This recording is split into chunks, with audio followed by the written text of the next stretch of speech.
Hello YouTube and welcome to Prime Productions. I'm here to help enhance your tabletop gaming experience. If you're new to this channel, I primarily focus on piezo tabletop role-playing games like Pathfinder and Starfinder. Now, you may be wondering why I'm doing this face-to-face, or as close to face-to-face as YouTube gets. And that's because today I want to talk about something different. Don't worry, I'll go back to my normal video format here shortly, but I really want to talk about something, and doing it face-to-face seemed like the right call. So this is going to be an unscripted video. I do have some notes, but this is going to be mostly off the cuff, and it's not going to have a lot of graphics, I'm sorry. I'm also going to have a lot of quick edits because I'm not used to making this kind of content, and there's probably going to be some ums or uhs or some breath noises. I'm sorry, I'm working on it. So what do I want to talk about? Well, I want to talk about a problem I've seen in the community. To be clear, this is not everybody in the community, but it is a vocal minority, and I think it's causing a problem, and if I can help lessen it or take it down a notch, I will have done my part. The problem I see is toxic optimization. Now, I need to be very clear. Toxic optimization is not normal optimization. Normal optimization is just getting together with your buds, talking about stuff, and making some mechanically powerful characters. That's fine. I'm not trying to harsh your buzz for that. And if you want to get together with your buds and make a whole bunch of mechanically powerful characters, and your GM is on board with having a bunch of powerful characters and he gives you a harder fight or a harder campaign, also 100% fine. Just make sure your GM is on board. It's all great. Toxic optimization is where you take those optimization tendencies and then you force them on other people or shame other people for not having your level of optimization. And that's the problem.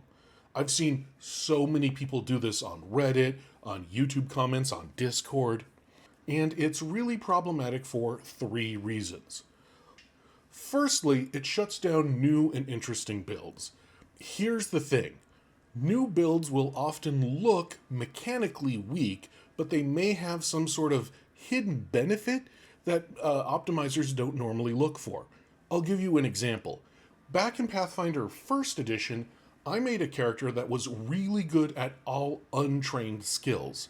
He got up to like plus 15 with all untrained skills. Some untrained skills were even higher.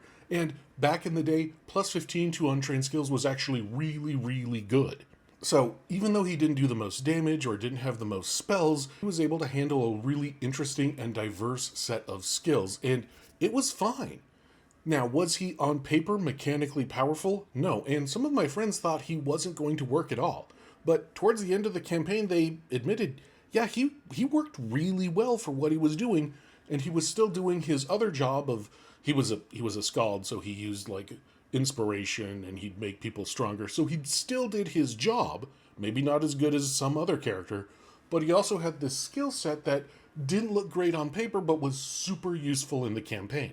The second reason toxic optimization is bad is because it scares away new players. I want you to imagine a hypothetical situation, for example. Let's say a new player comes to your table and says, "Hey guys, I've read the books, I really want to try Pathfinder out, and by the way, I love psychics in all media. I love the idea of psychics.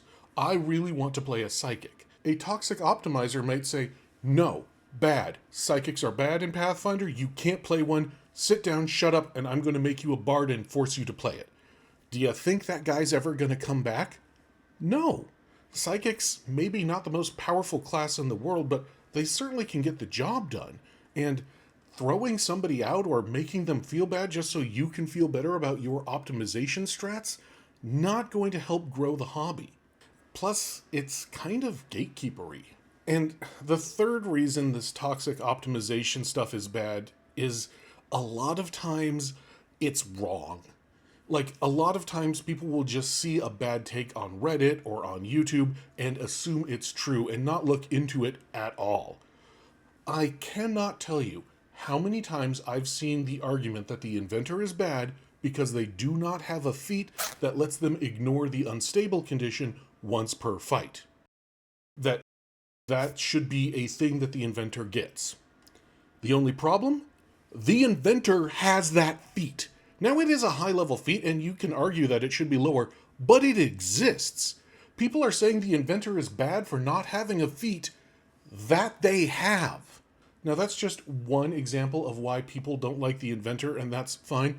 But I think it's emblematic of the problem of just assuming whatever someone said on Reddit or on YouTube was right and not looking into it themselves. These people just aren't doing the community any service.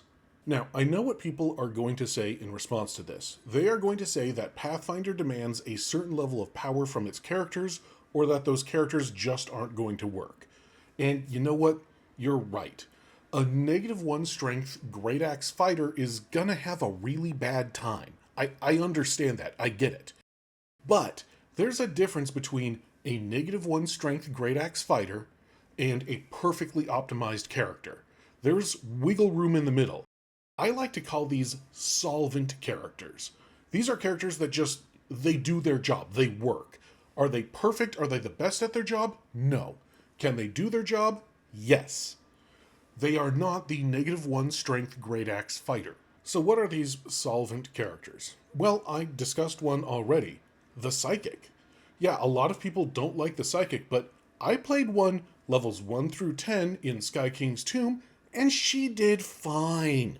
She was actually the primary healer for the group for the first 5 levels until we got a cleric into our party. So she did fine as the primary healer. Was she perfect? No.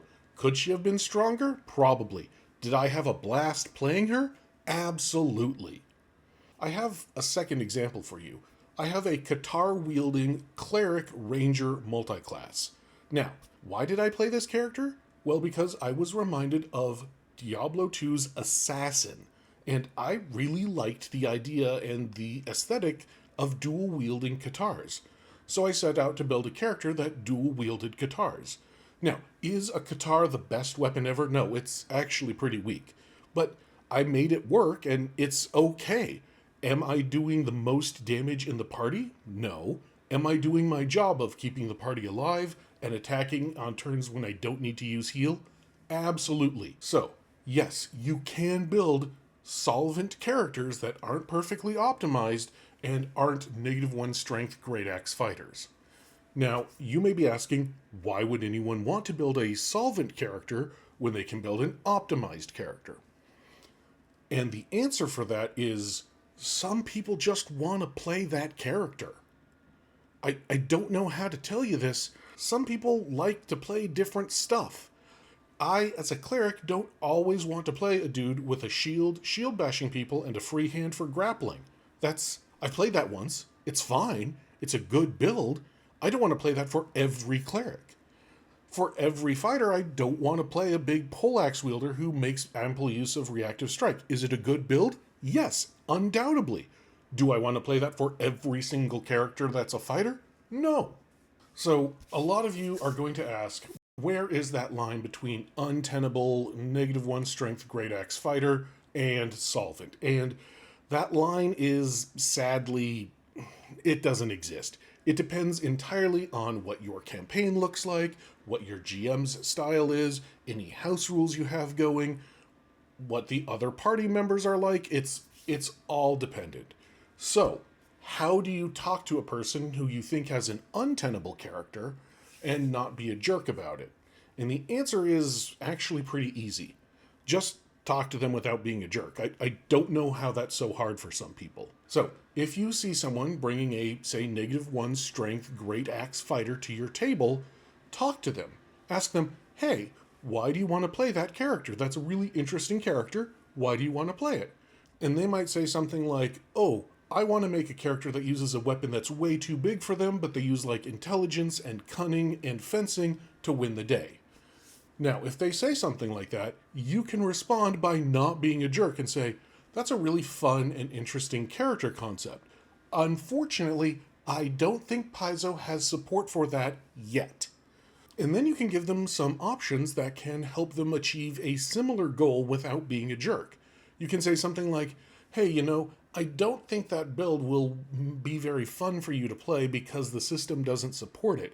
Here are some alternate ideas that you might want to look into. Maybe an investigator who uses an elven curved blade. That's still a big two-handed weapon, and they use their intelligence to hit with it. Or a swashbuckler or a thief rogue could also do something with that weapon. And if they say they still want to play that -1 strength greatsword fighter, don't attack them. If they still want to play that character, sit them down and say, hey, unfortunately, this just doesn't work in Pathfinder yet, and then lay out why. Hey, you need strength to hit and damage with a great axe. There's no other way to do it. But there's these alternate ideas over here, like an elven branch spear or an elven curved blade, that can give you big honking weapons that you can use your dex to hit with. And if they still insist on playing that character, you just gotta let them and figure it out on their own. But trust me, 9 times out of 10, when somebody comes to you and says that they have a character that you think is untenable, i.e., the math will not math, then you can usually sit them down and explain stuff to them, and they'll usually go with you. And then they're not going to leave when you yell at them for not optimizing hard enough. That's the important thing, though. You have to honestly believe that the character is untenable, unplayable. If a character is going to be able to do their job, but you think it could be further optimized, you can give them some tips, but those tips should be, hey, as a fighter, you might want to consider reach weapons because those have a wider reach for reactive strike. And if they tell you, no, I really, really want to use a great axe because that's the aesthetic I'm going for, then you just gotta let them do it. Attacking them is not going to serve anything other than to inflate your own ego and make sure you have nobody at the gaming table. And that's all I had to say for today. I just wanted to address some troubling things I've seen in the community and wanted to give my 2 cents on the matter. Remember, this is not me saying that all optimizers are bad, just that some people can take it too far, leading to gatekeeping and driving off new players. Hey, as a reminder, I have a Patreon. I'm going to try and post something fun there once a month, but honestly, it's just a way to help keep this channel financially viable. Just a few bucks a month, and I'm toying with the idea of adding a limited higher tier where you can request a specific video. Let me know what you think. And make sure to comment, like, and subscribe. That tells not only me, but also YouTube that you like this kind of content and would like to see more. And until next time, thank you, good luck, and happy gaming.